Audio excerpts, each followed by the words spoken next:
Assalamu alaikum cemaat, qarindoshlar. Bugungi kunda mushundaq bir leksiyaning o'rinlashtirilishi, bo'pmi qadrdonlarimizning, qarindoshlarimizning leksiyaga mushundaq qiziqlik bilan qadam tashrif qilishi meni sal hayajonlantirdi. Bugungi leksiyaning temasi bayagi mo yezib qo'yilibdi. Akfukum Musa Bayıplar ro'yidan hozirgi milliy korxonchiligimizga bir nazar degan tema. Temani bizning qadrli ustozimiz, jamoat arbobi, korxonachi, advokat, Şinjan Soda Advokatlık iş beceriş o'rnining muavin mudiri, Şinjan Uyg'ur Avtonom rayoni advokatlar jamiyatining muavin boshlig'i, mamlakatlik advokatlar jamiyatining hay'at a'zosi ve Ürümçi Yacip'in Soda Sanoat Çeklik Mesuliyet Şirketi'nin müdüriyet reisi ve baş direktörü Mecit Letip Efendi buludu. Mecit Letip'nin bugün hem de bir adam görüşken iken, özara tanışkan iken bizge az tola ilim tahsil qilib iken kichkina tercümalını bilip bilip sürüyor. Mecit Letip'kam 1953 yılı Ürümçi'de tug'ilgan. 1960 yıldan 1968 yılgacha Ürümçi'de başlangıç ve otur mekteplarda o'qigan. 1970 yılı To'li noyisiga qayt tarbiya erishga tushgan. 1971 yılı 3. ayda To'li noyilik ashliq idorasi ashliq may pishiqlab ishlash zavodida sex mudiri ve zavod boshliq qatorliq vazifalarni o'tagan. 1980 yılı Ürümçi shaharlik ashliq idorasiga yo'tkilib kelib, elektron tadqiqot markazining mudiri bo'lib ishlagan. 1982 yılı Ürümçi shaharlik ashliq idorasining O'g'richop zavodiga yo'tkilib kelib, sex mudiri, texnik bilim boshlig'i, setib olish bilimining boshlig'i, ishlab chiqarish texnikasiga mas'ul muavin zavod boshlig'i va zavod boshlig'i bo'lgan. 1988 yıldan 1990 yılgacha Şinjan Egilik Boshqarish instituti va Shangang Pihua Ma'rif foni jamiyatining cho'ng va o'rta tipdagi korxonachilarni tarbiyalash kursida o'qigan. 2000 yılı Ürümçi Yacip'in Soda Sanoat Çeklik Mesuliyet Şirketi'nin müdüriyet reislik ve baş direktörlük vazifesini ötegen. 2001 yıldan 2006 yılgacha Şinjan Üniversitesi'nin Çoğla Marifi Jungo Edebiyatı kesip boyunca tuluk kursunu ötegen. Özlüğün düğünüş arkalık 1996 yılı memleketlik advokatlık imtihanı katlaşıp layakatlık olup 97 yıldan başlayıp advokatlık vanamız boyunca bu sahada işlep gelgen. Bugün ustazımızın bizge sözlep berdiğen temisi özü bevosita başını kechirgan, mushu soda sohasida özü amaliy qo'l tiqib ishlagan masalalarga yetishlik, shunga tuvanda Mecit Kamni so'zga taklif qilsak. Assalamu alaikum qarindoshlarım. Ben bugünkü bu leksiyani aldı bilen özümge o'xshash milliy korxonchilik yo'lida ajr qilayotgan korxonchilarimizga bag'ishlayman.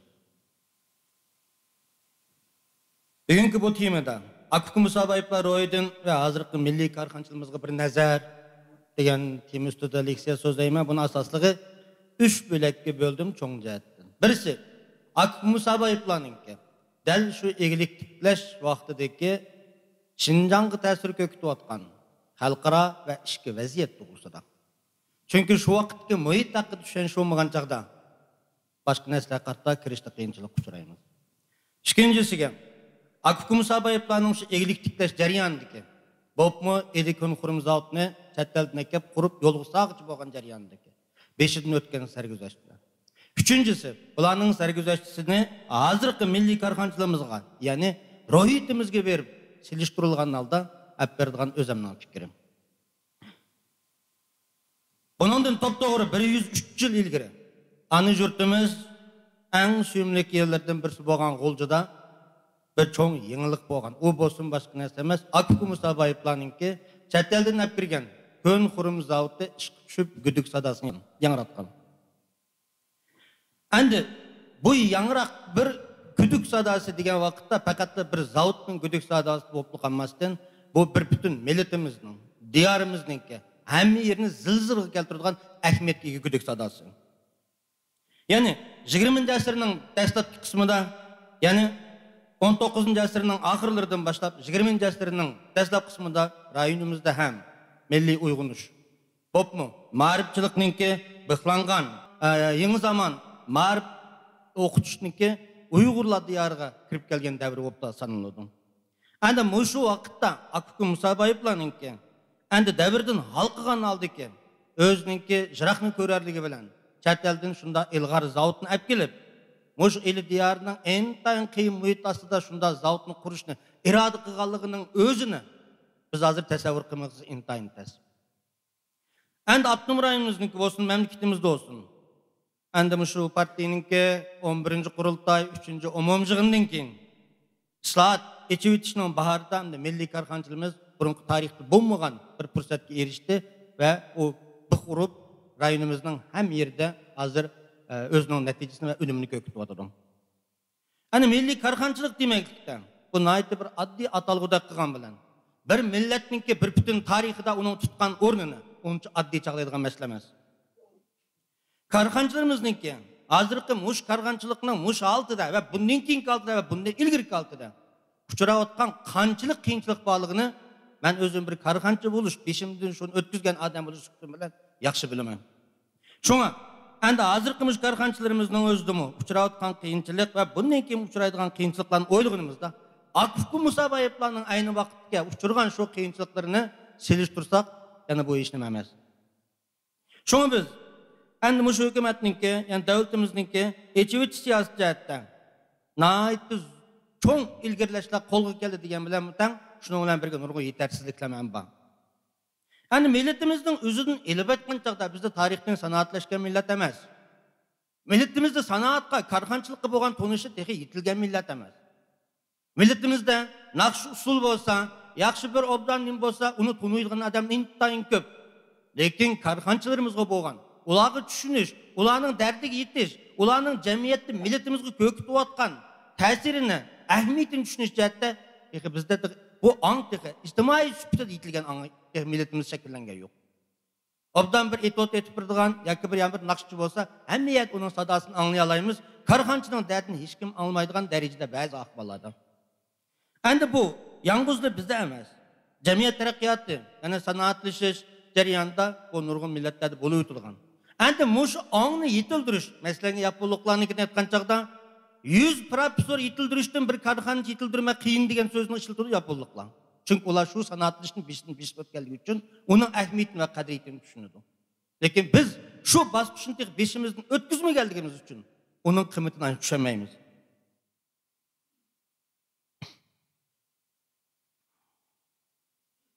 Endi biz milletimizde terakki kılsın, medeniyetlik, dünyadaki o'rni bor millatlarni aylansın deydiganimiz cho'qim bizmi dunyodagi ilg'or millatlarning an'anasini qabul qilish bilan birga bizmi o'z millatimizni shu qatorga kirgizish uchun shularni bor narsadan bizim o'rganishimiz bizim shu bo'lishi kerak.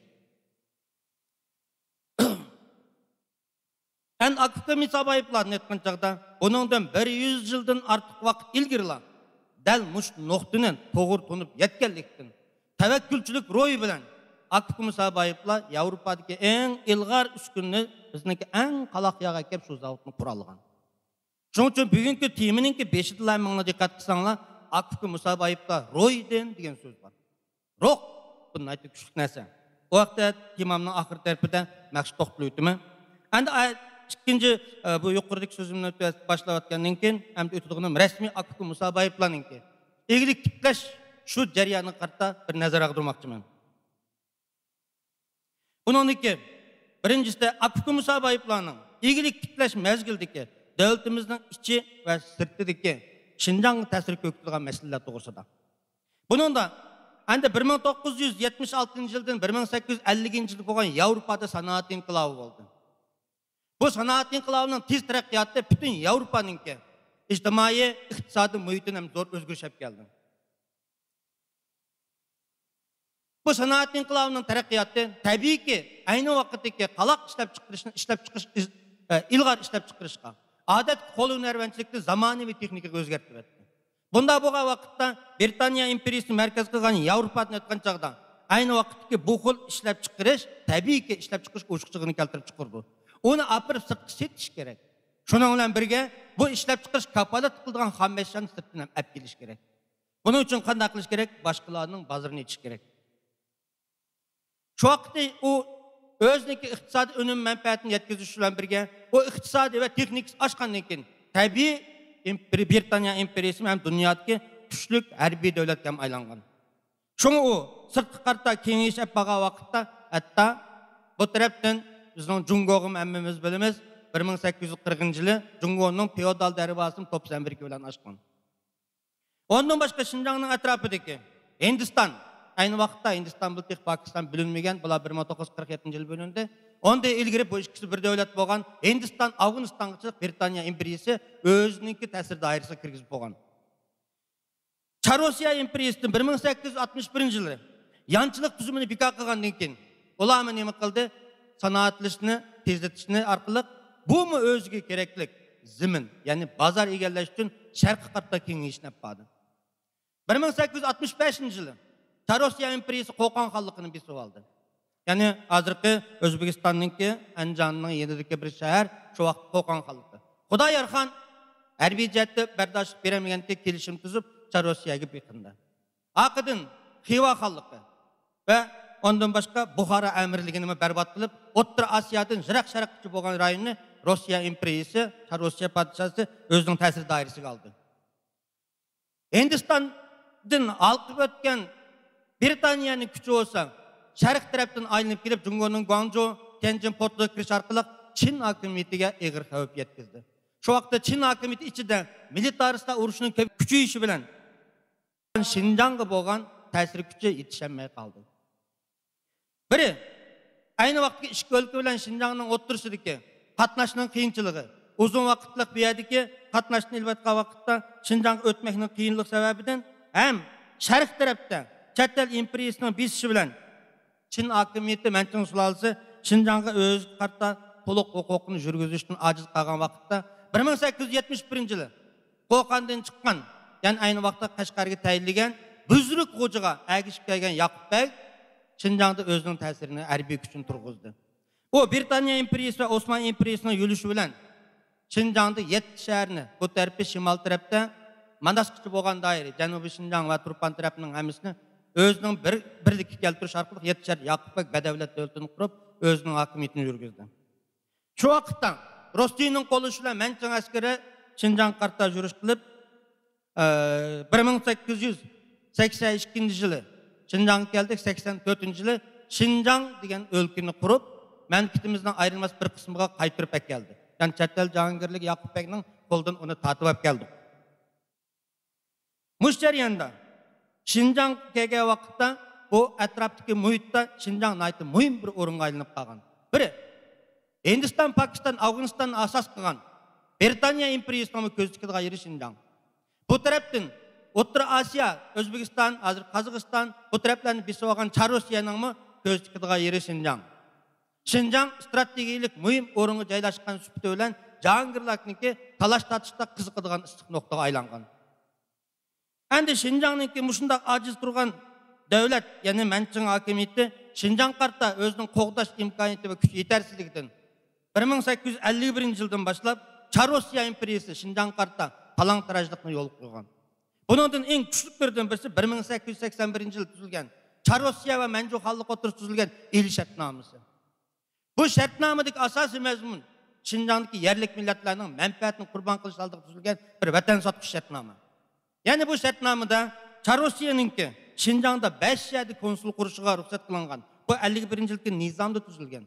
81-yilga kelgan vaqtda 1881-yilga kelgan chaqda Çar-Rusiyaning savdogarlari Şinjangga kirsa, bojsiz o'z tovarini kelib sotadigan. Şinjangdan xom ashyo elib sirtqa manga vaqtda boj to'lamaydigan.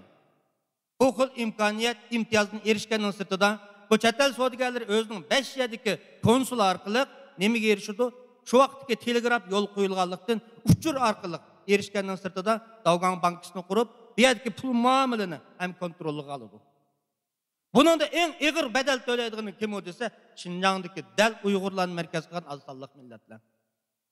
Bu yerdan chiqadigan sanoat mili yo'q. Tira, ko'nqurum anda aytganda, paxta, jipek, shu qatorliq yerlik mahsulot. Bu yerlik mahsulotniki chet el bozorida albatta qiymati hozirmi eng azam bo'ladi. Buni azan setib olib, uni tovar mahsulotiga aylantirib akab bizga sotadi. Hatto shu darajada qilganki, ayni vaqtdagi davlatimizning janubida chiqadigan choychiliknimi Rossiya Ashadin choyini setib olib, o'zining Jiroq Sibiriya temir yo'li orqali O'rta Osiyoga kelib, Shinjongga kirib qaytarib sotgan. Yo'q nimada. Mushkul shaklda Shinjong xalqining qon terini so'rab, Shinjong xalqining iqtisodiy qarta tajovuzchilikni yurgizgan. Bunun qarta bu yerlik xalqning ular qarshi turgudek hech imkoniyati bo'lmagan. Şoňa bu el şartnamesi, terörsel el şartnamesinin onun siyasi ähmiyeti başka tarafta olgan bilen iqtisadi jihatga onun ziyankeşlikке haqiqiy uçurguçu Şinjandaki az sanlyk milletler bolgan.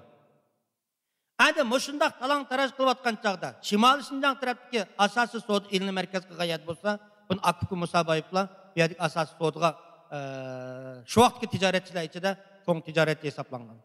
Janubi Şinjangda elip atkan çağda Ömer Bay'ın asastan Janubi Şinjang Şizang ve Hindistan'da kildiğen tavar arkalık o taraftan Ömer Bay. O taraftan tesiri dairesi Angliya Britanya imperiyasının güçlügrek bolgan. Ende muştaq muhittan asli tilli Şinjang'nınki igiligi bolsa tabii igilikni asas qılgan rayon. Yani natural igilik. Öz işlep çıkargan, özninkini öz istimal qılgan. Qağınıga sırtlı xameşler çıkargan, sırttan tavar mahsulotlarini ekegen. Ende bu yerde bu menfaatini, elinin menfaatini qoğduğudek bir hakimiyet yoki bir kuch mevcut bolmagan. Mushundaq bir qiyin muhitda Akbuku Musa Bayiplar 1903-yılı Musa Bayiplardan Ösenbay Moskvada içilgan xalqara yermenke verip qatnaşıdı. Akbuku Musa Bayiplarning dadısı Musajim bolsa, onun dadısı Abdursul. Asli atışının iki saqtın. Üstüne atışının iki saqtın çarvıdar hem dehqonchilik qilib shug'ullangan, hem tijorat qilib cho'ng shug'ullangan, shu yerga cho'ng bayladin. Mushlarniki o'g'lidan, ya'ni Abdursullo Bayninki nevrisi Hösenbay bilan Baudunbay. Bular G'oljini markaz qilgan holda sud elib borgan. 93-yılı şu 1903-yılı Moskvada xalqaro yarmankega Musa Baylardan Hösenbay berib qatnaşıdı. Yarmankada o'z elib chiqqan yerlik mahsulot bilan ajnabilar ishlab chiqqan zavod tovarlarining farqining qanchalikligini yarmankaga qaragandan qatnashgandan keyin tushunadi. Hozirmi bilamiz? Balkim xomashyoq 10 ko'yga kelgan narsa tovarga aylansa 100 ko'y bo'lishi mumkin. Mishadin xomashyoqni olib setish jarayonida bu yerdagi farqning cho'ngligini ko'rdim. Shundaqla ana diyorimizning dunyo taraqqiyotining qanchalik keyinda qolganligini, bir millatning taraqqiy qilmoqchi bo'lsa, sanoatlanishning qanchalik zarurligini shu yarmankaga qatnashganda his qildim. Yarmankadan qaytgan Hösenbay Yevropaga berib ekskursiya va ziyoratda bo'ldi. Bo'libmi? Germaniyaningki 10 guruch zavodini ekskursiya qilgandan keyin shundaq ya'ni Ko'nxurum zavodini ekskursiya qilgandan keyin shundaq zavoddan birini ana diyorimizni qurish istiga tug'ildi. Tasavvur qilish hozir mumkin emas. O zavodni ko'rdi, zavodning qanday mengayotganligini ko'rdi. Lekin shu vaqtda bizning bu yerga qanday sharoit ekanligini bilib turgan ahvolda shundaq bir istakni ko'ngliga pukish bu bir zo'r ahvol. Biroq oldidagi tasavvur qilib bo'lmaydigan, o'ylagandala xilal ishkilindigan bu xil ahvolda ana vataniga chet el tajovuzchilarining talang-tarashga zulmga uchrayotgan milliy qarindoshlik bo'lgan cheksiz muhabbatining ilhom kuchi bilan Qaysar ruhiga Akbuku Musa Baylarninki bu Hösenbay keskin qarar chiqarib birlik etimda yurishlashgan Ko'nxurum ishlash zavodi va oyoq tikish zavodi va tok chiqargan elektr generator gruppasini setib olishni qaror qildi. Endi bu zavodni setib olishni bu qaror qildi. Bu Hösenbayning qarori. Biroq Germaniya taraf o'ziniki shu davlatning qonuniga asosan Hösenbayninki talabini rad qildi. Chunki o bir qonunlashib qolgan davlat. Özünün qonunda aytganda bir shaxsning kelib, u yerda bundaq ilg'or texnikadagi narsani elib chiqishiga cho'qim ularning qonunda shart hozirlanish kerak. Bu shartlarning biri nima desa, cho'qim ya shu Germaniyada shirkati yoki shu Germaniyada pey bo'lish kerak. Bundaq ahvolda Akbuku Musa Bayiplarniki Hösenbay aqlini ishlatib, shu vaqtda Germaniyaninki Bag'dod bilan Istanbul o'tirishidagi temir yo'lni yasash aksiyasini, ya'ni peyni taqib atgan vaqtda 400 ming tillarga şu Germaniya şirketining peyini setib oldi. Bu peyni setip algandan keyin Germaniya şirketinin bir çoğun payçıkıga aylandı. O muş salayeti bilen Germaniya şirketininki sanaat üskünleri satıdığan orun bilen toxtam tüzüp yuqoridagi biz deyilgen kön kurum zavodi ve ayak zavodi ve generator grupusunu setip almakçı o toxtam tüzüydü. Endi üskünni zakaz qilib qaytib kelgan O'sanbay 1907-yili inisi Baudunbayni Germaniyadan üskünni elip kelishga buyuruydu. Germaniyadan üskünlerini Şinjan elip kelguncha Rossiyadan ötüş gerek. Çünkü biz hemmemiz bilimiz Germaniya biz bilen chegirdosh emas. Germaniya Rossiya bilan chegirdosh emas. Germaniya Polsha orqali Rossiya bilan chegirlandi. Rossiyadan ötüş gerek. Çar Rossiya hükümeti bu üskünlerinin Jungo'nun Şinjan'da kuruluşunu elbette kalamaydı. Yukarıda biz dedik. Çünkü Çar Rossiya bizning Şinjan'da ham eşyanı ezen bağıdı setip kıymet bağıdı tavar setiş hareketi bilen faydalanıp özününki Şinjan halk üstüde ep berip atkan talant tarıcını eğer bir yerde bir zavut kurulsa özünün menfaatdeki ziyallık geldiğini o elbette biliyordu. Şu sebepten Rusya bu üskünlerini Şinjan'dan ep kirişke her türlü kıyınçılıklarını hesaplap ahiri fakat Rusya çigirisinden bu üskünlerinki ep gitişi fakat 3 ay bir vakit verdi.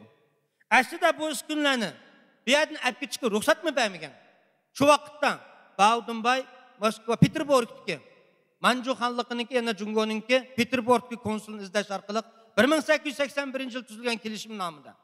Jungo'nunki Avrupa'dan setip algan tavarlarınınki Rossiyadan ötüşüge ruhsat kılış hakkındaki bir madde koşulgan eken. Şu maddeni izlep berip Peterburg'daki Jungo konsulu arkalık kolga keltirip şu konsulunun vasıtısı bilen Sovet İttifakı'nınki bu tavarını çigirtin ötküzüşüge kanunca yol hazırlaydı. Şunun da mı Sovet İttifakı emas o vaxtki Rusya imperiyası endi, Cahangirligi. Lekin bular hesaplap 3 ayla vakit berdi. Ular bildikin bu neçe min kilometr yani o vaxtda bu O'sanbaylar qanday qilib bu 3 ay ichida ep ketamizsa 3 ayda ep chiqib ketamizsa bu üskünlerini musadir qildigan shart bilan ruxsat qiladi. Shundan keyin bu üskünlerini Germaniyadan Baudunbay parxodga qachilash orqali Baltik yo'li bilan aykin daryo orqali bizniki Qozog'istonning Shamay keyingi nomi Simpalataskiy deb atalgan Ruschiston. Shamayga olib kelib qirg'oqqa chiqariladi. Shamayning o'zi mi hozirgi bizniki Qo'rg'as eg'izi bilan 1000 kilometrga yaqinlarlik bor. Endi bu uskunlar Shamaydan Şinjanning Qo'rg'asga o'tkazilib kelishlik bu orliqni qanday tush masalasi. Çünkü o vaqt hammamiz bilamiz. Bizde tek undaq tush qural mavjud emas. Cho'ng yuk mashinasi, temir yo'l, transport mavjud emas. Bizdeki en çoğun transport atlar var, işte olsa çana. Kağaladı olsa eşek at bilen uzun seferge mağdağın haletten. Bu hazır teseppür kançakta 103 yıl aldıdaki gapta bu. Şu vakitte muş uzun musafını nemi kılış için üskünlerini Germaniyadaki injinerlerinin yardımıyla parçalaş arkalık 50'den artık çanı yastıdı, arı yastıdı, 30'dan artık yerge köyrük salıdı. Çünkü yol mu yok bizge gelgidek. Muşların siliş arkalık, şu çanılarga biz arkalık, üskünlerini parçalap, bizden Qo'rg'as egziga çayıp gidiyor. Bırak, bizden hazır Qo'rg'as egizden çıksa 40 kilometre Yarkent'te bir küçük şehir var. Şu yerde Uygurlarınki nait hürmetlik, Velihan deyilgan, bir çoğun kişi bay olgan. Bu adam şu yerdeki halklarını, Uygurlarını hareket keltirip, entayin milli hissiyat bilen yardımlaşıp, yol yasap, köyrük yasap, şu neslen çıkışına yardım verdi. 3 ayga 3 gün kalan vakitte bu neslerini Rus çigirisinden Jungo çigirisiga yandırıp hep bir vagan. Muş jarayonda şu kıyınçılıklarını besip ötken. Endi Rusya çigirisinden ötkenden keyin Jungo çigirisiga kelgende yani o'xshashlik kıyınçılık var. Yani Qo'rg'asdan Olji şehriga ötkazib kelishlik. O'xshashli yo'l yasash kerak, kövrük yasash kerak. Şu çana, yani şu at aravlarga biz şarkılık bu narsani yo'tkazib nima gap kelish kerak? Olji shahriga. Bu jarayonda mı? Aşağıdaki bizim Uyg'ur dehqonlarimiz o'zini at unutgan holda yordam berib, yo'l yasashib bergan, kövrük yasashib bergan, ishtirishib bergan, so'rishib bergan. Şu japalar bilan bu uskunlar G'o'ljiga yetib keladi. Uskunlar G'o'ljiga yetib kelgandan keyin endi buningdagi ikkinchi masala bor. Bu yerda aramızda ba'zi inlerimiz var, zavod qurgan men yaxshi bilaman. O zavodni akab qo'ygan bilan u mangadigan narsa emas. Endi bizning Şinjan'da shu vaqtda bir tal miqmi chiqmaydi. Miqdan tatib Rossiyadan setib olib keldi. Hatto bir tal kesak pishqishdan tatib Rossiyadan akelish kerak. Moshunda yerga dunyodagi eng ilg'or zamonaviy uskunni akab do'lab oldik. Endi buni biz kurashtirishimiz, mang'uzishimiz kerak. Şu vaqtniki texnik servisni aytgan chaqda bu uskunningki ilg'orlik darajasi mamlakatimizda buni aytilgan ilg'orlik darajasiga uskun bo'lmagan. Germaniya ayni vaqtdami Yevropa bo'yicha uskun yasashda hozirmi ham shundoq mexanik uskunlar yasashda Germaniya eng oldida turdi. Bizning Shanxaydagi shaharlarimizdami bu xildagi zamonaviylashgan uskuna tek qurilmagan. Şu eng qaloq yerga eng zamonaviy uskunni Akif Musaboyevlar jur'at qilib, tavakkal qilib akilib bu yerga qo'ydi. Endi buni mang'izish uchun nima kerak? Shuning uchun oldi bilan sex selish kerak. Onunğa 25 metr egizlikda mo'r selish kerak. Bu mo'rining har bir qishini Rossiyadan setib olib, kelib, sex soladigan kesakni Rossiyadan setib olib kelib, sexni mo'rni bitiradi. Endi onunğa munosib holda bularni qurashtirish kerak. Onun uchun nima kerak? Malikalik ishchi, to'qchi, selisar degandek bu xildagi ishni biladigan ishbilarmonlar kerak. Germaniyadan keladigan kim keladi? Faqat injener keladi, ya'ni qo'mondonlik qiluvchi. Lekin endi mushuni oldidan hisoblagan Akif Musaboyevlar zavod kelishdan 1 yildan ilgarilar. Nimani hal qilgan? Ishchilar masalasini hal qilish uchun malikalik ishchilar, ya'ni hozirgi texnik ishchilarni yetildiradigan kurs ochib 500 Uyg'ur bolani o'qitgan. Mush kasb bo'yicha 500 Uyg'ur bolani o'qitgan, keyin zavod manga vaqtda mush Uyg'ur bolalarning ichidan 200 ni tanlab shu zavod ishlatgan. Endi biz hozir qilishtirish mumkin emas-ku. Hozir bu xil imkoniyatlar bizda xili jiq. O vaqtda hech nima yo'q. Shu 500 o'quvchini tarbiyalash uchun maxsus chet eldan o'qitish taklif qilib kelib, Germaniya, Livan, Turkiya qatorliq yerdan taklif qilib kelib, shu bolalarni zavod kelishdan oldin tayyorlagan. Şunu biz bunu hem Uygurlar tarihidan etken çağda malikalik işçilerini terbiyeleştiğinde tuncu mektebini kim açtı dediyse biz korkmazsın Akif Musaboyevlar deyişte haklıyız. Tuncu ketim şolar etip şu balanı terbiyeleyen. Bu zavutniki üskünüzü bitti. Kuraştırıldı, sekme bitti. Şuna olan birge özüden elektrik çıkardıgan generatorunun işe giriş arkalı zavut işe girişudu. Endi bu zavodning ishga kirishishi bizniki Uyg'urlar tarixida aytgan vaqtda ularninkida bir qancha cho'ng yangilikni o'ttirga chiqadi deb qaraymiz. Birga Uyg'urlar emas, hozirmi balkim yo'q. Tunji qitim chet el korxonasininki 400 ming tillarlik peyni setib olguchi Akif Musaboyevlar bo'lgan.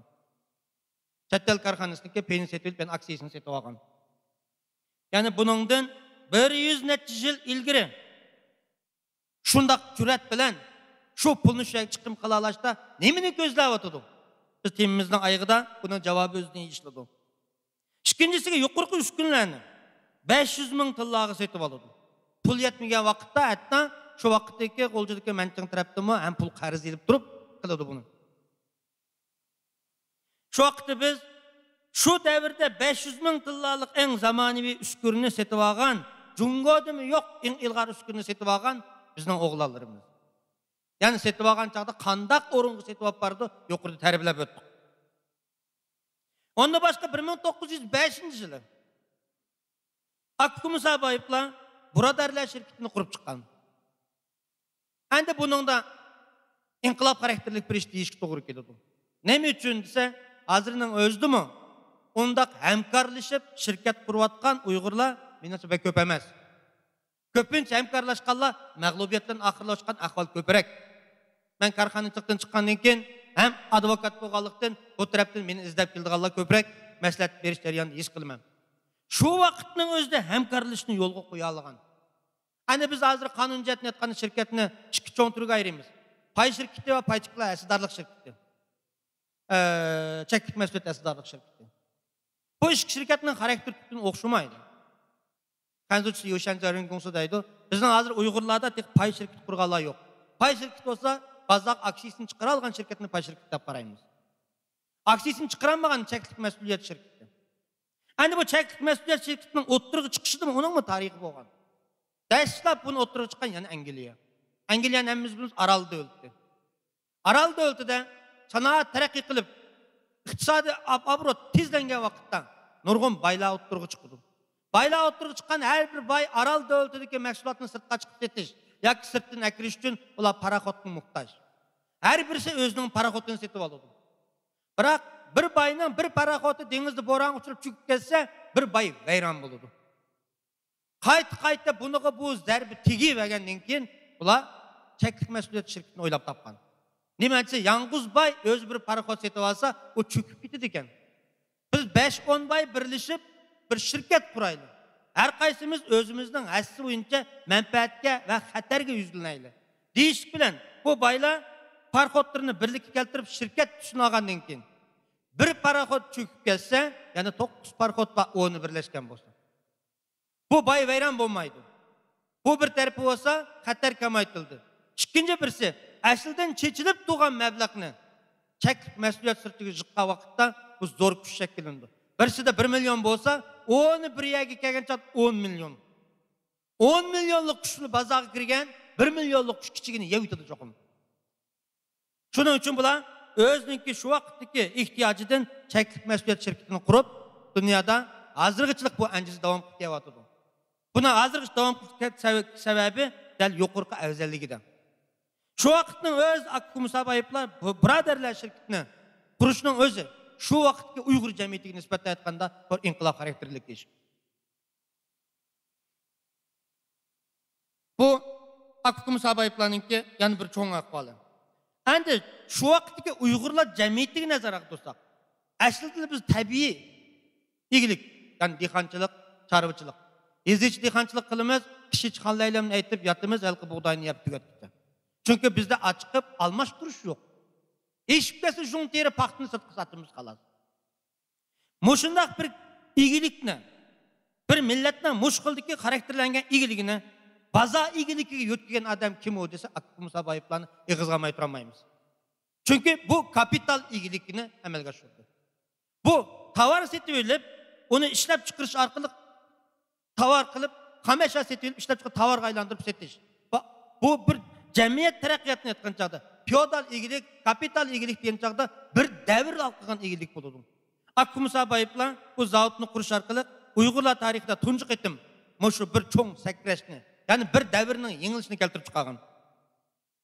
Uni biz jamiyat taraqqiyot qatlami bilan hisoblagan chog'da bir millatningki burjuaz qatlami, feodal qatlami ayirgan chog'da biz Akku Musabayevlarningki shu vaqtdagi bu zavodni amalga oshirishi Uyg'urlarning tunji milliy burjuazning bayrog'ini tikligi deb qaraymiz. Biz nayt qadimi, nayt cho'nqur madaniyat qatlamiga ega millat deb o'zimizni doim faxrlanib yig'izganmiz. Lekin biz esimizda tutaylikki biz sanoatlashgan millat emas. Biz sanoatni amalga oshira olgan millat emas. Biz faqat feodal, natural va tabiiy igilik bosqichida qolgan millatmiz. Falsafa jihatdan aytganda ijtimoiy ongni, cho'qim ijtimoiy mavjudiyat belgilaydi. Öz yaşayotgan muhit şu adamның engini belgilaydi. Şu vaqtdagi muhit nemedi? Dehqonchilik, chorvachilik, natural egilik, öz ishlab, öz azm qilgan egilik. Dal Akku Musabayevlarningki zamonaviy zavodni qurishi bilan tunji burjuaziya sinfining bayrog'i tiklandi deb qaraymiz. Milliy burjuaz yo'q millat dunyoda o'rni bo'lmaydi. Hozir ham shundaq. Endi biz milliy burjuaz bo'ladi ekan, tabiiy holda uningga mos nima chiqadi? Malikilik ishchilar sinfi chiqadi. Biz dehqonchilikdan ishchilikka yo'tkaldik. Bir davr alqidik. Ishchining dehqondan farqi nayt cho'ng. Dehqon tabiatga taynidi. Haliq o'zining nechimo yeriga chiqqaniga, qag'ini Alloh taolaning bergan yomg'irga taynib, haliq kunini o'tkazib, davr petdi. Shu o'rnida alqiyamagan holatda natural egilik degan shu. Tovar egilikdan bozor egiligiga o'tgan vaqtda cho'qim ishchilar sinfida hech nima bo'lmaydi. Şoň Leninmi işçilar sınıfıga tayinib oturup küçlük Çarosya imperiyasini agdırıp taşlay algan. Çünkü işçilardan nem boludu degen çagda onun da yeri yok tayindigan. Her ayda aladigan halkı maaştan başka ısık jeyni var. O maaştan ayrı dedikken o her işini terip çıkardı. Çoğun işçiler sınıfının şekillenişindeki yani bir çoğun emez. Olar melikilik işçi. Olar kesipleşken, texnikalaşkan. Ondan başka yani bir karakteri olarda güçlük intizam buludu. Olarda şunda güçlük intizam anı buludu. Şu boğa vakıtla olarda güçlük teşkilatçılık buludu. Çünkü o bir teşkilinin yani bir güdük çağan çağda işkı çıkıdı, bir güdük çağan çağda işten düşürdü. Yani Akkumsa bayıplarındaki şu vakitki bu zavutun kuruşu yalnız onun iktisadi bolup kalkamazdı. Cemiyetinin terakkiyatı da yani Uygurlar, milliler cemiyetinin terakkiyatı da zor bir kadem ilgiri bastırdı. Yani bir cihetini etken çağda şu vakitki Şinjan vaziyeti cehaletini kaplayan vaziyet. Onun aldıdaki devirde Şinjan'da tarikatçizminin küçüyüp bitişi. Şinjan'daki nurgun işki nizalan keltirip çıkargan. En Akkumsa bayıplarındaki şu vakitki zavut mangışı fakatlı zavutun çırgın yandırganlığını demez. Cemiyetki cehalet çıkartta bir xil ümit çırgın yağdır dep qaraymiz. Akkumsa bayıplan. Bu zavutni mangız bolgandan keyin şunun bilan ular to'xtab qolgan yo'q.